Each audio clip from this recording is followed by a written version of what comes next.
9 en punto de la noche. Bienvenido a nuestra mesa de análisis de hoy, martes 1 de julio, con muchísima información. Por supuesto que la noticia una de las noticias del día tiene que ver con la comparecencia del director del OIJ, Randall Zúñiga, en la Comisión de Seguridad y Narcotráfico. Recordemos toda la expectativa que se generó luego de las declaraciones que dio el director de la Policía Judicial la semana anterior, cuando expresó que el hoy extraditable o posible extraditable de nuestro país, exmagistrado y también exministro Celso Gamboa, posible extraditable hacia Estados Unidos, tendría relaciones cercanas con altos jerarcas del actual gobierno y también de un asesor de seguridad externo del presidente Rodrigo Chávez. Por supuesto que se esperaba que hablara de esto y que los diputados de este foro legislativo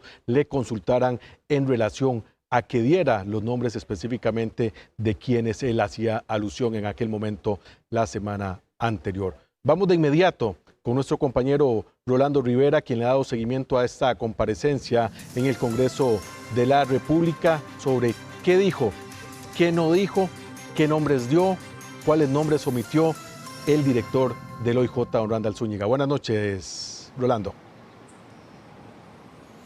Buenas noches, Kenneth. Por supuesto, le dimos seguimiento a esta comparecencia que se extendió por más de 1 hora con 50 minutos y que sesionó de manera extraordinaria la Comisión de Seguridad y Narcotráfico de la Asamblea Legislativa. Don Randall Zúñiga argumentó varios aspectos importantes, pero hablando específicamente sobre los nombres que se comprometió a dar para dar mayor claridad de quiénes serían esas personas que tenían una relación cercana al hoy extraditable Celso Gamboa. Bueno, pues se limitó a hablar únicamente del ministro de Justicia y Paz, Gerald Campos. Hace alusión a una reunión que se dio en Casa Presidencial el pasado 13 de marzo del 2023, en donde estaba el presidente de la República con los dos antiguos viceministros de Justicia y también el ministro de Justicia y Paz, Gerald Campos. El presidente, según lo que dice el director del organismo de investigación judicial, consultó a todos si tenían algún tipo de relación con Celso Gamboa y el único que admitió tener algún tipo de relación fue Gerald Campos. Sin embargo, pues doña Pilar Cisneros también argumenta que era lógico tomando en cuenta que trabajaban juntos. Esto es importante resaltarlo también porque, bueno, pues la expectativa del día de hoy era que el director del organismo de investigación judicial revelara más nombres, incluso el de un asesor cercano al presidente de la República, del cual dijo que no otorgaba el nombre el día de hoy, puesto que posterior a que él anunció que iba a dar estos nombres, llegaron algunos mensajes anónimos de algunas personas y que esto implicaría establecer una investigación para este caso en específico. Vamos a escuchar también parte de las declaraciones de Randall Zúñiga como parte del inicio de esa comparecencia frente a los diputados de la Comisión de Seguridad y Narcotráfico, en donde habla también del impedimento que tiene el organismo de investigación judicial de detener personas única y exclusivamente solo en vía pública. Algunas de las modificaciones que hay que hacer dentro de esta ley que se aprobó el pasado prácticamente 5 de mayo y 1 de mayo con la lectura del presidente de la República, que establece la posibilidad de extraditar costarricenses en casos de narcotráfico y también de aspectos que vengan relacionados con La denuncia que hace el director del organismo de investigación judicial es que únicamente pueden detener a las personas en la vía pública, no por medio de allanamientos, y es una de las modificaciones que se tendrán que hacer para establecer esto. Otro de los puntos importantes también fue que dio a conocer que en el país el punto más vulnerable para el ingreso de droga es Punta Arenas, el Pacífico Sur de nuestro país, específicamente hablando de Golfito, de Bahía Draque y también de lugares cercanos, pero también reconoció que lugares en Guanacaste, como por ejemplo los diputados de la Comisión de Seguridad y Narcotráfico también fueron enfáticos en consultarle cuál era el presupuesto y si todavía tenía algún déficit el organismo de investigación judicial para establecer mejores controles dentro del territorio nacional. El director del OIJ, bueno, fue claro en que sí todavía requiere de mayores cantidad de recursos, tomando en cuenta que incluso la distancia que existe desde Golfito hasta prácticamente Bahía Draque y donde está todo el sector del Pacífico Sur son prácticamente un recorrido de 2 horas y media, y cuando se da la alerta de alguna embarcación que de manera sospechosa llega hasta aguas territoriales, bueno, pues es un tiempo de respuesta que lo limita muchísimo en cuanto a la llegada de oficiales del organismo de investigación judicial. Vamos a escuchar más declaraciones de don Randall Zúñiga, quien, como les decimos, estuvo durante prácticamente 1 hora y 50 minutos atendiendo las consultas de los diputados. Por ahí estuvo Francisco Nicolás, también estuvo doña Dinora Barquero, doña Gloria Navas, que fueron parte de los diputados que estuvieron ahí también cuestionándole sobre el tema del presupuesto. 9:31 de la noche, momento de también comenzar a repasar las informaciones de una de las noticias más importantes del día y que tiene que ver con una decisión que tomaron 15 magistrados de la Corte Plena esta mañana. De acuerdo a exjueces de la República, resulta difícil saber con certeza cuánto tiempo pasará antes de agendar un juicio contra el presidente Rodrigo Chávez por la acusación presentada por el fiscal general. Además, existe la posibilidad de que el caso se archive si eventualmente en la Asamblea Legislativa no se obtiene la mayoría calificada para levantar la inmunidad al mandatario. En tan solo 300 metros de distancia y entre dos poderes de la República, se decidirá si se levanta o no la inmunidad al presidente Chávez y al entonces ministro de Cultura. Esta suerte está en manos de la Corte Plena y del Congreso, una vez que el fiscal general de la República, Carlos Díaz, presentó la acusación formal por supuesta irregularidad con fondos del BCI. Existen 2 opciones que desembocarían o bien en un viacrucis judicial o en el archivo de la causa. Y veamos en el caso de que sí acepten la solicitud y que sí se ordene el levantamiento del fuero de la inmunidad. ¿Qué procede después? La Asamblea Legislativa le informa a Corte Plena y Corte Plena nombra un magistrado de la Sala Tercera, que es la encargada en materia penal, de llevar a cabo la fase investigativa, en donde le informan al señor presidente de la República que tiene 3 días para nombrar un abogado defensor, le señalan 1 día y 1 hora para ser indagado. Ese magistrado instructor lleva a cabo todo lo que es la fase de evacuación probatoria y es el que determina si el expediente debe pasar o no a juicio. En Cuesta de Moras debe haber mayoría calificada para levantar el fuero, es decir, 38 votos de los 57 padres de la patria. Si no, todo quedaría en puro papel. En ambos casos los tiempos son difíciles de precisar, sobre todo porque dependerá primero de cuánto tarde la Asamblea Legislativa y luego de las pruebas que ofrezca la defensa, si son fáciles de aportar al expediente o requieren algún tipo de diligencias antes del señalamiento a juicio. Este martes se decidió por parte de la Corte Plena enviar la solicitud de levantamiento de la inmunidad a la Asamblea Legislativa, con una votación de 15 magistrados a favor y 7 magistrados en contra. Y sobre este mismo tema, levantar la inmunidad presidencial es un tema que por supuesto provoca debate y controversia en la Asamblea Legislativa. Como lo decíamos, se requieren 38 votos favorables en el plenario para aprobarla. Las sesiones de discusión y la votación serán públicas.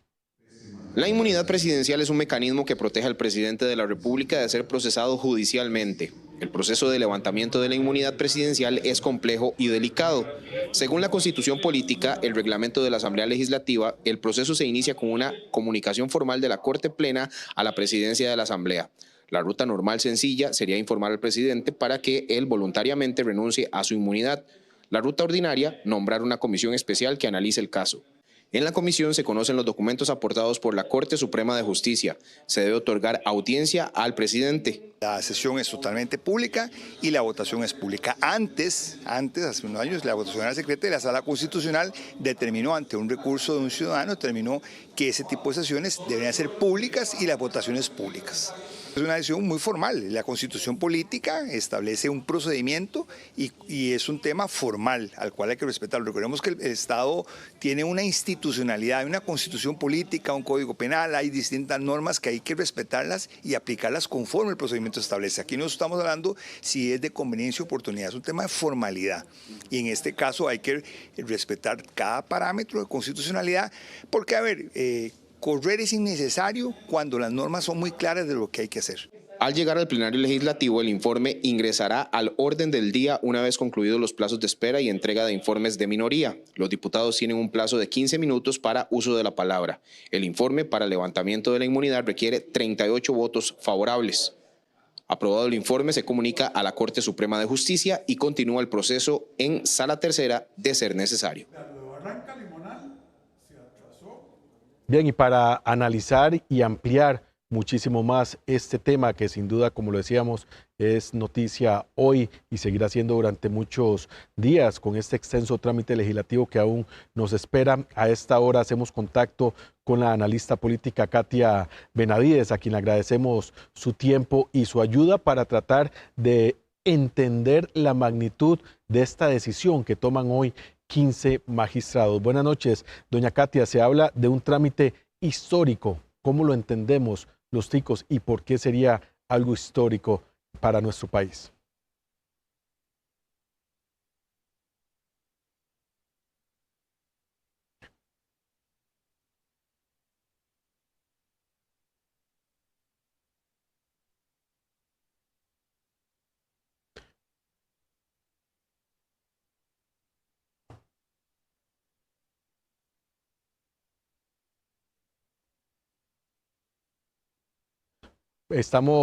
Vamos a revisar nada más acá la conexión de micrófono. Doña Katia, si usted me escucha para efectos, quizá, no sé si estará el micrófono desactivado. Ahí vimos la imagen donde usted nos estaba hablando, sin embargo no nos llegó el sonido. Como lo decíamos, Katia Benavides, analista político, para tratar de entender esta situación, porque además es un trámite y será un trámite sumamente complejo, como nos lo explicaba nuestro compañero Rolando Rivera.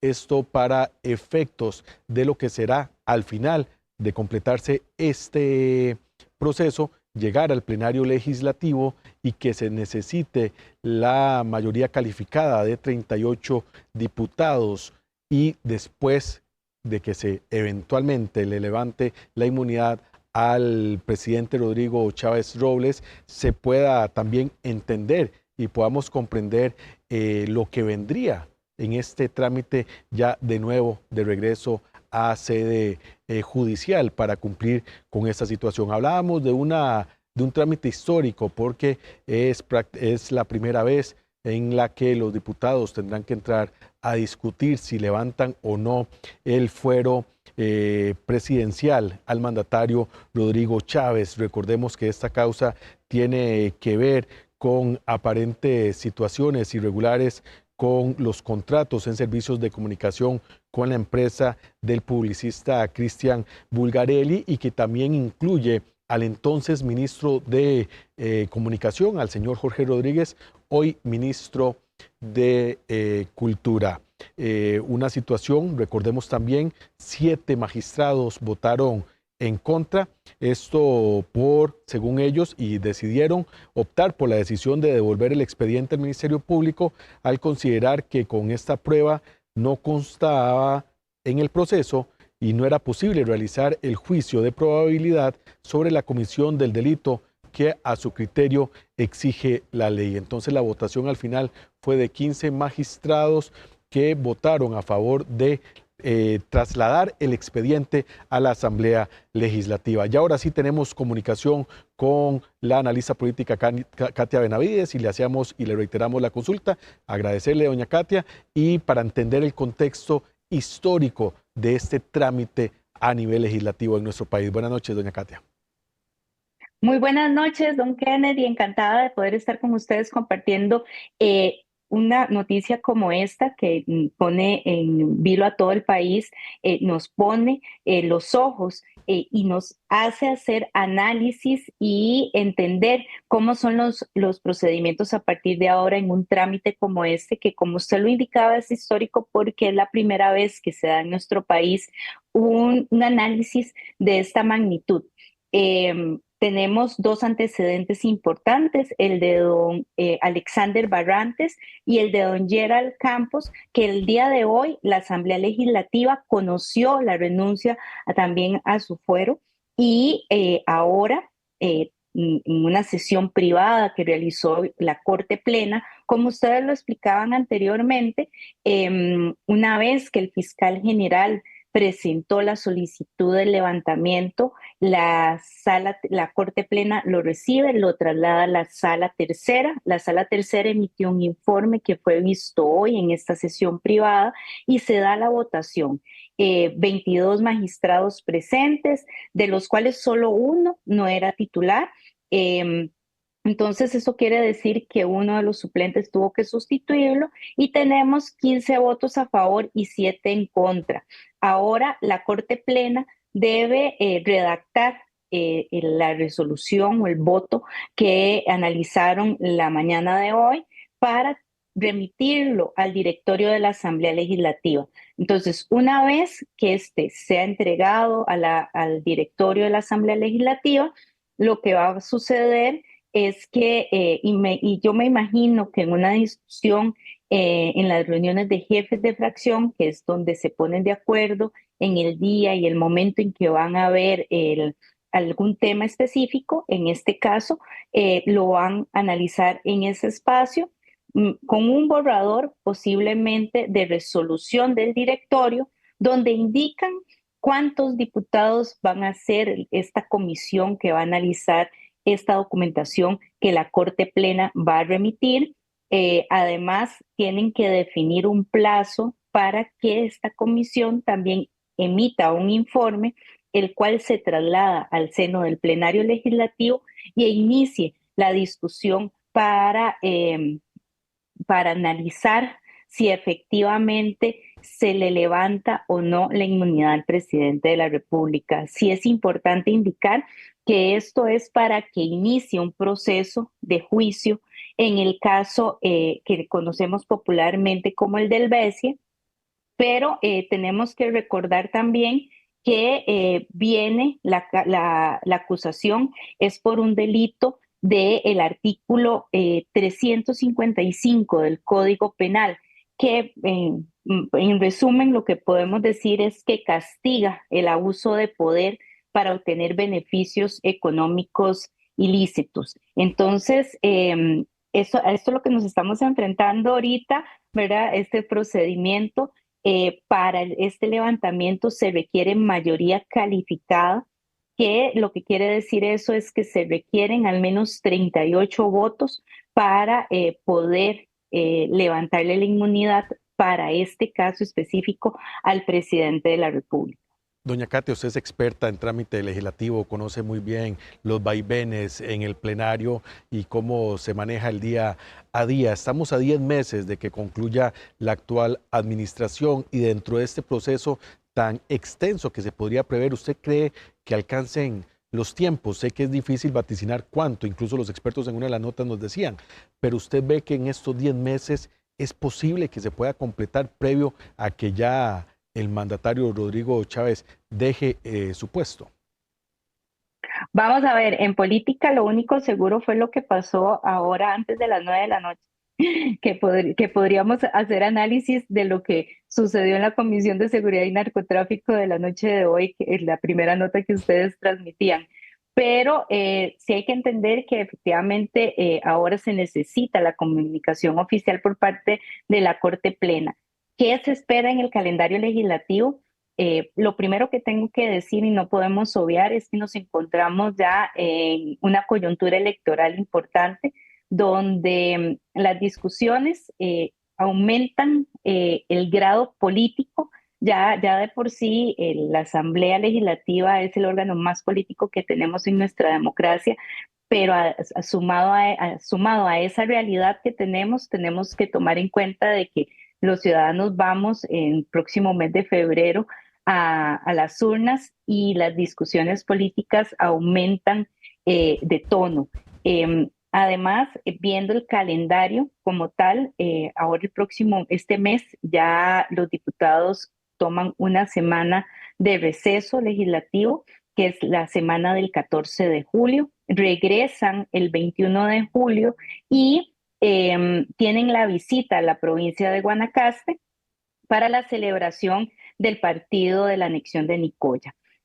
Podríamos decir que eso es lo que tienen en agenda, además que ya hay un acuerdo por parte de los señores y las señoras diputadas de una vía rápida de un proyecto que se ha venido discutiendo durante toda esta legislatura, que son jornadas excepcionales, y ya el 1 de agosto inicia el periodo de sesiones ordinarias, que para explicarle a quienes nos escuchan y nos ven, es cuando los diputados tienen en control la agenda legislativa. Este periodo va del 1 de agosto al 31 de octubre y efectivamente es el último periodo antes de las elecciones que los diputados tienen para manejar la agenda. Entonces, las negociaciones van a ser bastante tensas, ¿verdad? Para darle viabilidad a proyectos que ellos consideren que vienen a ser, como popularmente decimos, las estrellitas que se van a poner en la campaña electoral de cada uno de los partidos y van a tratar de diferenciarse hacia el electorado a partir de estos proyectos de ley o de este control político que las diferentes fracciones realicen. También hay que recordar que en el mes de noviembre inicia en el plenario toda la discusión que va en torno al presupuesto nacional, que son los recursos que se empiezan a ejecutar en enero del próximo año por parte del Estado, y diciembre, que también está el receso de fin y principio de año, para entrar al mes de enero, que es el mes más fuerte de la campaña electoral. Durante noviembre, diciembre y enero nos encontramos en periodo de sesiones extraordinarias, que ahí nuevamente el Poder Ejecutivo vuelve a tener control de la agenda como estamos actualmente, y ya vendría el último periodo de sesiones ordinarias de esta legislatura, pero ya con una vez pasadas las elecciones, ya sería el cierre de este gobierno, a pesar de que posiblemente si se da una segunda ronda, también vamos a seguir involucrados en temas políticos a nivel electoral por esta segunda ronda que se da, pero recordemos que nosotros elegimos diputados y diputadas el primer domingo de febrero. Entonces, ya para los diputados en este momento se vuelve más bien su último periodo de salida y de cierre, y vemos como el calendario legislativo ya se ve corto, se ve poco, ¿verdad? Poco espacio, pero esto viene en función de lo que la resolución del directorio legislativo indique cuánto tiempo le van a dar a la comisión para analizar la documentación que la Corte Plena está emitiendo. Y hay un factor adicional que no quiero dejar de lado. El presidente de la República no ha confirmado, pero tampoco ha negado su renuncia y tiene tiempo hasta el 31 de julio para renunciar a su cargo para ser parte de la papeleta diputadil para las próximas elecciones. Entonces tenemos ahí también un factor que viene a ser determinante, le queda este mes para que él decida si continúa en el puesto como presidente de la República o si va a decidir participar en las próximas elecciones, pero ahora como candidato a diputado y pertenecer a la Asamblea Legislativa en el próximo cuatrienio. Entonces, son varios aspectos que hay que tomar en cuenta.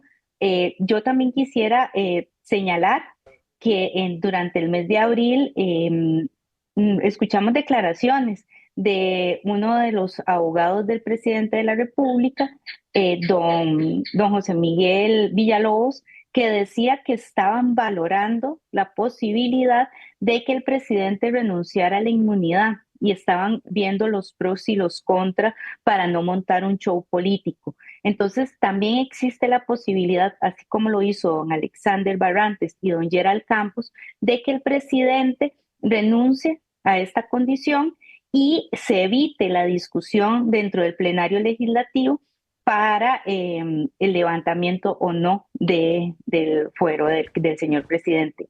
Hoy escuchamos a la jefa de la fracción oficialista dando declaraciones y diciendo que le parecía absurdo lo que la Corte Plena estaba remitiendo, ¿verdad? La resolución que tuvieron el día de hoy, y empiezan a tener posiciones, ¿verdad? Algunos actores políticos importantes que al final de cuentas son las que van a tomar la decisión si se da o no este levantamiento. Precisamente, doña Katia, y para ir cerrando esta entrevista y entender, bajo esa eventualidad, que yo la veo poco probable, ¿verdad? No sé usted, de que el presidente voluntariamente renuncie a su inmunidad, quedaría totalmente por fuera de esta situación legislativa y se seguiría ya en sede judicial el trámite. Así es. Así es, y es diferente, si es la renuncia a la inmunidad como tal, ya iniciaría un trámite especial, pero si el presidente renuncia a su cargo el 31 de julio, el trámite se volvería ordinario porque ya no estamos hablando de un funcionario público.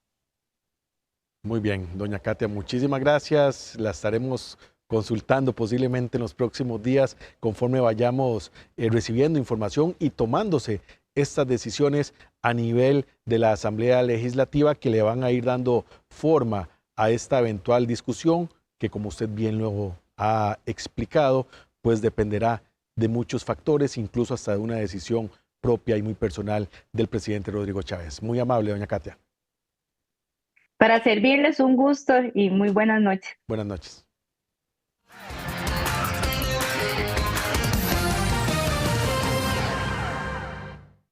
9:52 de la política, pasamos a los deportes. ¿Qué tal, Jason? ¿Cómo estás, Kenneth? Un placer saludarte. Buenas noches. Aquí vamos, por dicha, gracias a Dios, un día más con información de los deportes. Hoy que la UNAFUT dio a conocer los datos de información con respecto al mercado de fichajes, campeonato nacional, mi estimado Kenneth, que estará dando inicio el próximo 27 de julio, pero la temporada del fútbol costarricense a partir de este 20. Bueno, estaremos muy pendientes. Ya hace falta el fútbol nacional. Ya hace falta el fútbol nacional. Ya dejamos de lado totalmente todo lo que fue la información de la selección nacional en la Copa Oro y nos metemos de una vez más en nuestro campeonato nacional. Nada más para terminar, Jason, contarle que soy un poco triste. Mi equipo Grecia, ¿verdad? Sí. Nuestros televidentes saben, perdió en la semifinal, el tercer juego, la posibilidad de ir a la final del torneo de Liga Superior. En este momento está jugando Escazú versus Arba para determinar quién jugará contra el equipo de Abogados Seminario, que derrotó por un punto en el juego final a mi Grecia querida. Abogados que siempre destaca, ¿no? en la Liga de Baloncesto de nuestro país, es un equipo muy bien conformado y sobre todo un proyecto más asentado en la Liga de Baloncesto. Entonces, no te sientas mal, te eliminó un equipo muy bien estructurado. Voy a tomar esas buenas palabras entonces. Hubiera sido muy bonito tener esa final allá en el Polideportivo de Grecia. Pero muchísimas gracias, Jason. Un placer, que estaremos pendientes también de esta final de baloncesto. Así es, ahí les tenemos la información. Bien, muchísimas gracias. A esta hora nos vamos, terminamos nuestra mesa de análisis, no sin antes invitarlos